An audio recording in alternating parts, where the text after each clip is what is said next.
All right. Hello, everyone. We are taking a drive on 10.69.3.1, our normal commute route going home. Hopefully everyone could see okay. Forgot my GoPro, so I'm trying something a little different here. Just to get a little video out and about. We're going to add a stop. Okay. All right. Here we go.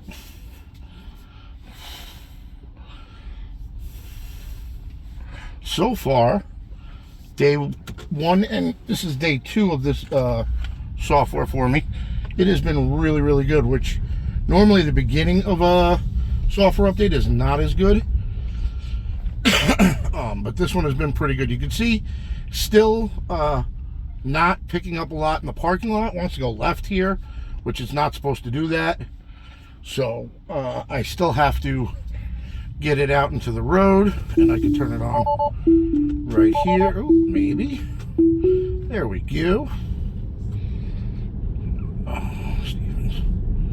Why is it going? All right, I still got to trick it. It wants to go the wrong way to get there. Okay. All right, so now we're going up to Commerce. You know what? I'm going to stop it again. I want to go through Main Street, which is our normal route. It has started rerouting up this road, this build, which is better because the one intersection that I was having trouble with, it is essentially avoiding. But they're doing all sorts of construction up on that road. And I did go through it yesterday, and it did really well. It didn't do bad. So maybe that would have been a good idea. But I really want to test the intersection down here that I've been having trouble with. Crank it up a little so that the people behind me don't get upset. I had taken my speed set limit down to speed limit, whereas I had it set at 5 over.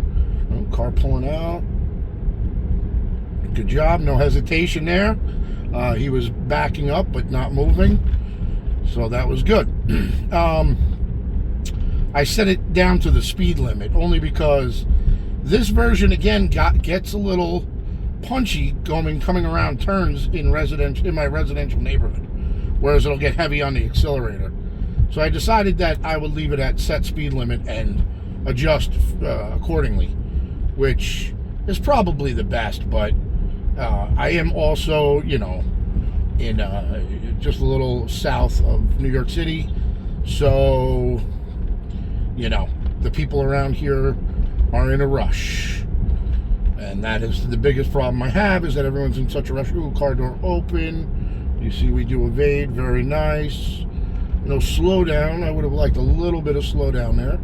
But good to go. Another Tesla. Hello there. And here we come to our intersection. Did really well through town there. Very confident. No slowdowns. Let's see how it does here. This is historically bad. I have no one behind me at the current moment. And here comes a car.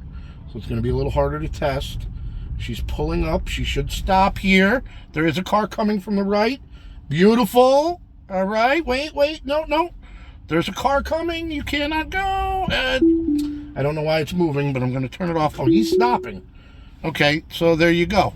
The car coming from the road to my right was stopping. And I didn't notice it, but the car saw it was coming in at such a slow speed that it was going to go, and I should have let it go. It would have been perfect. Okay, we got a guy parking here. Let's see what we do here. We're going to go around. Oh, we got a car coming. Good. Very nice. Very nice. Now, see, I that was my fault, that disengagement.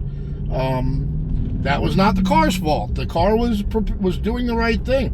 And this is one of the problems I have, is sometimes I'm more cautious and the car does the right thing. And I've noticed that now twice in the 2 days I've had this.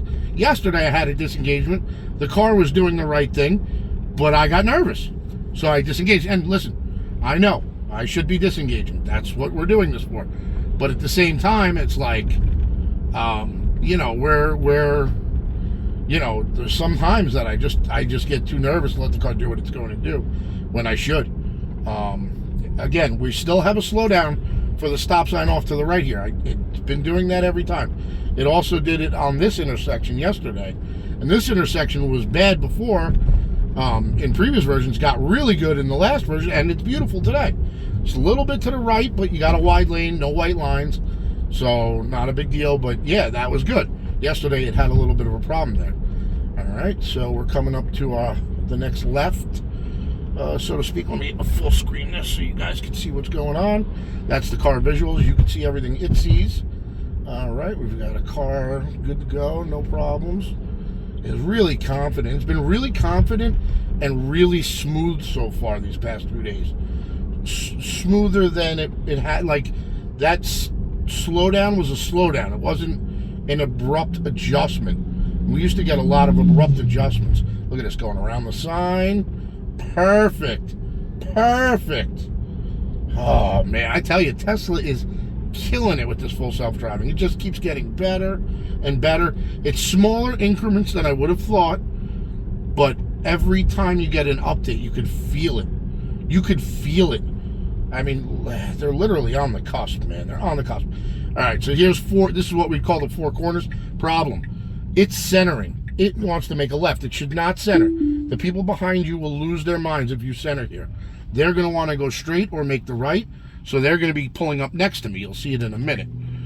All right, so here comes a guy right here pulling up next to me. So there's a green arrow here. So this is going to give me a green arrow to go while no one else is going. Cars might be making a right arrow. They get the right arrow on the other side. So in this situation, the car has hesitated before because the guy is next to me here, this car. You can see people walking on the sidewalk, people walking behind my car. Look at that. You get a nice view of the people walking between the cars. Oh, he went into the car. There he is. He came back out. So it's going to give me a green arrow. You can see the issue here is really lane markings on this road. If this just had a white stripe right in the middle, it'd be perfect. But because they didn't put a white stripe, it wants to center. I think Tesla, now let's say it is going to go. We've got some cars marked in blue. We've got, it's going to do it. It's going to do it. Oh my God, this guy sticking way out. I don't know if you saw that. He was sticking way out over the line. The human who can't drive and stop at the proper line. And that car that was perfect. It even got in the proper lane. It got in the left lane, then shifted over to the right. That was a beautiful turn. I mean, I can't say it enough. This car is driving itself. I know that nobody wants to hear that. I don't know if you even want to hear it, but they're getting close, man. They're getting close, and I don't know what it's going to take because I'm not a programmer or a software engineer, but they're getting so close. Maybe this is as far as it goes, but you know, everything I've seen from Tesla, I highly doubt that this is as far as it goes. I think this is where we're really going to start seeing some crazy improvements. That was beautiful. Besides me freaking out at the one intersection that I shouldn't have freaked out of, we are 0 disengagements through town, which historically has never happened before. All right, we've got a car making a turn. Impatient people, here's Mr. Impatient flying by me on the left, can't wait a second. So we get to deal with those guys, you know, because it's commute home, holiday weekend. Here we go again, more impatient people. Granted, I'm doing the speed limit in the right lane. Slow down for pedestrian and a little swerve over. Not necessary. That was not necessary. He's on the sidewalk. It should know that's the sidewalk. The pedestrian doesn't need to slow unless his trajectory changes out into the road. But a little extra caution around a pedestrian is not a bad thing. As far as a swerve over the line like it did, it moved into the next lane. If there's not a car there, which I assume it knows, then it's a correct move. I think it's good. All right, we're coming up to our next intersection. Again, it's been about 2 versions, 10.11, 10.10, 10.10, I think. In this intersection, it could not even make this intersection. It would swing, it would get up to the intersection, then out of the last minute, it would change its course and want to make the right turn when I'm supposed to be going straight. Don't know why. Don't know what was going on with it, but it always did it every time, and it has since 10.11 stopped doing that. It's been a good intersection. It has its moments where it's a little slow or creepy, but it's been good. I'm going to scroll down. All right, let's see. They were doing some construction. Okay, we got a red light. Oh, no. Now it wants to get in that lane. That is not the right move there. So we are going to disengage and move up to the line. So it wanted to get in that lane, and I don't know why. It did that once to me last night, too. It wanted to get into the lane, ignoring the navigation. And they said they were working on the lane change, the lane route suggesting, you know. But why it wants to get in the left turn lane when it isn't making a left turn, it's going straight, I don't know. Oh, all right, we got a guy running a light. Car stops, good. All right, you can see we're going across, we're good. It saw the pedestrian there, so I think it slowed down a little bit. We got cars wanting to back out but not moving. Good, good, good. We are good. Pedestrian cross. This guy out of nowhere. We're good. Pedestrian crosswalk. Pedestrians on the road. We are stopping. Let them cross. Okay. That's okay. Now we're stopping for pedestrians crosswalk. We're getting honked at, so I am pushing the accelerator. We are still slowing down. There's a red light, so I don't know where. Oh, and look at that. And now it wants to just go. Something triggered right there to want to just go. Turn it back on. We are good. Now we're going to move. So you saw it right there. It wanted to. I was giving it the accelerator, and it wanted to go. And then there was some kind of point where it was like, okay, I can go now. Now the angle there, I think, might be the situation to why it wanted to do that, and you could feel it. It gave it a good amount of acceleration. Now I don't know if it would have stopped, but I hit the brake. I didn't test it, which is the proper thing to do. All right, we are getting on the highway now. I am not going to do any autopilot testing today. I will cut this off and just do beta around here because it's holiday weekend. I want to get home, and I got things to do, so I probably won't even do any local testing up north. I'll save that for when I have a GoPro. Hopefully next week, or actually we got a couple days off maybe later this week. We're making the right onto what's the Sawmill River Parkway. Sawmill River Parkway is, oh, that was weird. I don't know if it was not blocking the intersection like the sign says, or if it was just avoiding that car that was turning there. All right, here we go. Beautiful. Nice. Nice turn on Sawmill River Parkway. We are on the parkway, technically, but there is a stoplight with like an intersection up here. So, beta stays on. And I like to call this my FSDbeta on the highway preview, because highway speeds on the parkway, and it's on beta. Beta stays on till I hit the next traffic light. And it's been doing that since I bought the car, believe it or not. Autopilot, even in basic navigate on autopilot, it would get to that light and it would switch from navigate on autopilot to basic lane keep autopilot with no automatic lane changes. And I could never figure out why. I'm like, why would this change? And then I realized after I got beta that this section was intended for beta. And in 2019, 2020, whatever it was, they were already ahead of the game saying this section was going to be beta because it had turns. For some reason, I mean, I assume it's because it has turns. I don't know that that is the actual reason. It's got to be. I mean, there are exit ramps too, so I don't really, I'm not sure that I fully understand why it goes into beta, but it does go into beta, and it stays on. Which is fine with me because I get a nice preview of what the full self-driving will be like on the highway. And to tell you the truth, I've seen not too much difference. It's more aware.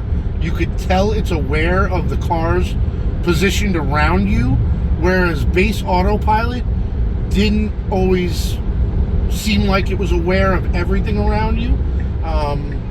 It's just kind of a feeling more than a knowledge. I mean, obviously, you could tell it does, but base autopilot shows you the other cars, but it seems like it's more of a way. I don't know how to say it. Like if you're making a right, you can feel it move a little bit away from the car to your right to give them a little room, whereas base autopilot would just stay its course and stay centered lane. You know, that's kind of like the feeling I get from it. The only thing I do notice is that up here, there's a bit of a slowdown. Boy, I tell you what, it is 4:58 at night, and there's not a lick of traffic. Now, maybe I should knock on some wood, but that is amazing for a holiday weekend. It looks like maybe everybody has traveled yesterday or everybody took off early. This is the spot I was talking about. We get a little bit of braking, and it's a little more than you would expect on a parkway. Just a little bit more, though. See it? Like, you wouldn't really... I mean, people do. I would just hit this at 65, though. And I don't know. These curves, I don't see any reason for a brake. But it's a little... It brakes a little bit. So that's the only difference I see on the highway. We got a guy coming up to our left now. Let's see if we'll feel any kind of difference here. We're fine. We're coming up to our traffic light where we will switch to the autopilot version. We're coming in hot and heavy, but there you go. A little bit of braking. All right, now we're getting on it hard. I mean, not uncomfortable, but you know, once I turned that corner and saw the red light, I would have been letting off the gas a little earlier and using a little more regen than it just did. So yeah, really good. Another feature we got, and before I end the video, I'll just show you a couple more things. Now, for some reason, when switching to base autopilot, it always wants to put on a blinker there to move into the next lane. But one of the other features we got, which I'm really going nuts about, is our energy consumption screen. And I like how it's got a tip, but I haven't really been driving yet. You can see this is your trip. So my trip says I will be home with 37%. Driving, climate, all that. This is the trip from when I probably switched navigation. So it's not the entire trip from home, because it's only got 39 miles in it. And it tells me how I'm doing. I've used 0.8% more than the trip projection. So about 1%. 1% in this car is 2.4 miles when you're thinking of it that way. So it's 240 miles at 100%. So 10% is 24 miles.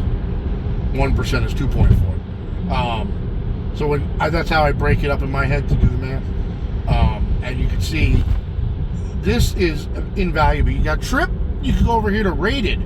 So you see, this is the rating of what they think the car will get on this trip. And I'm well below that. Now, why is that? My heater's on. That would be one. I can turn off the heater because it's 40. Oh my God. Or I can just zip it up to 80. Turn off my heater, which I'm going to do. You don't want to make a lane change. Stop suggesting it. That's the car telling me it wants to make a lane change. So I'm just saying, no, I don't want to. I want to stay here because I'm just cruising and showing you the features. So this is the current drive. If I was to click this down arrow, since last charge. So you can see since last charge, we're doing good. Since last charge, my Sentry mode, I don't know where Sentry mode would be. Driving, climate. You know what? I guess it doesn't take into account Sentry mode. But you can see the Sentry mode drop from 70 to 60. That's from 10 hours of sitting in the parking lot at work. Let's see. Yeah, so you got the park here. Let's see what it says. So yeah, Sentry mode, 8.6%. So I lost about 20 miles, right? Ish.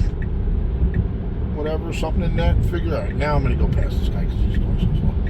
So that was my biggest drain time, sitting, the car idling, was that Sentry mode. If I turn Sentry mode off, I wouldn't use anything. You can see there, it'd be barely nothing. And I'd save myself 10% or 8.9% of the battery, but I've been leaving Sentry mode on. So, and then you've got your standard consumption screen, which we've had forever, which shows you how many watt hours per mile you're using, above 240, below 240, below average was 220, or rated was 220, and it'll show you how you're doing. And this screen is the one I'm used to, but I really like those other energy screens. Really like those other energy screens. So This guy's up my ass. Doing 60 miles an hour, guys. Up my ass. 55. What's your problem, dude? What's your problem, dude? Like some of these impatient people now, I can just stare at them as they drive by. So 2.9%. What's red over there? Is that red? I can't see it. No, it's red. What's this? Last charge. Go back to current drive. Current drive. Thank you. So I don't know why it's saying that it is projecting. I don't know why I'm using so much. Climate 0.7. Oh, I'm still in rated. I don't know why I'm so far below rated. Oh, you see, because rated is only, that's, okay. So rated, that's where I am right now. I see what it's saying. That's the rating over 10 miles. That doesn't tell me anything. This is really going to tell me if I beat the projection estimate from Tesla. Because Tesla's figuring for wind and cold and everything else. And it's been pretty spot on. I've only seen it, I've never seen it more than a 2% off, which is close. I'm very conservative. First of all, I'm cold. I like the cold. I'm usually hot, I'm usually warm. So I run the car with minimal heat most times. I mean, I do turn it on like, usually it's set at 62, 64. But I like it that way. That's how I naturally am. So sometimes I'll turn the seat heater on just for my back. You know what, I'm going to do that. So here I was saying I wasn't going to record, and I'm recording halfway home. But yeah, so we got that. That's cool. We got the camera. The camera now pops up, and you can move it around if you want it at a different spot. That's freaking cool.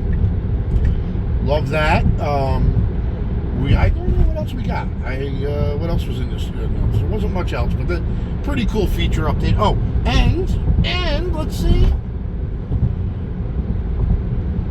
Oh.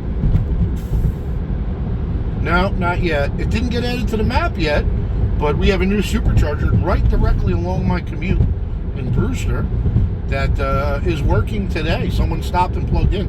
Still not on the map, but we are ready to charge up there when we have to, which is perfect. I mean, you know, maybe at 10 years, I'm hoping, let's knock on some wood again, 10 years, if the car, you know, is down to half a battery, I can still get back and forth to work.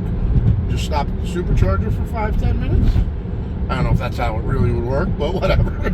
In my head, that's how it's going to work. But yeah, so really happy, good update. The self-driving, it seems really good. The feeling of it, but you can see we still have problem intersections. Some of my problem intersections got better today, and one that did something weird. Again, the update always seems to get better after 3 or 4 days out there. Oh, there you go. Look at that. We're doing a shaky shimmy here. I don't know why that is. I don't think there's onboard learning. People say I'm silly when I say this stuff. Like, I don't think it's learning in the car. Maybe it's getting pushed something from Tesla. Or, yeah, maybe it is learning something in the car. I don't know, but that it takes the first 3 days and adapts what the issues were. But it seems to me that day 3, 4, usually the software gets better. So if that's the case, right now, I have a commute. I don't take that way. The way I just went, I don't commute that way. I usually just get on the highway. So if you took that out of my commute, I don't have any problems there. And when I get home, I have one intersection that's still a problem for this car. One. That looks bad. You see, I opened my mouth about traffic. So in theory, having one bad intersection, I should be able to commute to work without intervention once they fix that intersection, the one bad. Weebles Wobble, if you are a subscriber to my channel, go look up Weebles Wobble.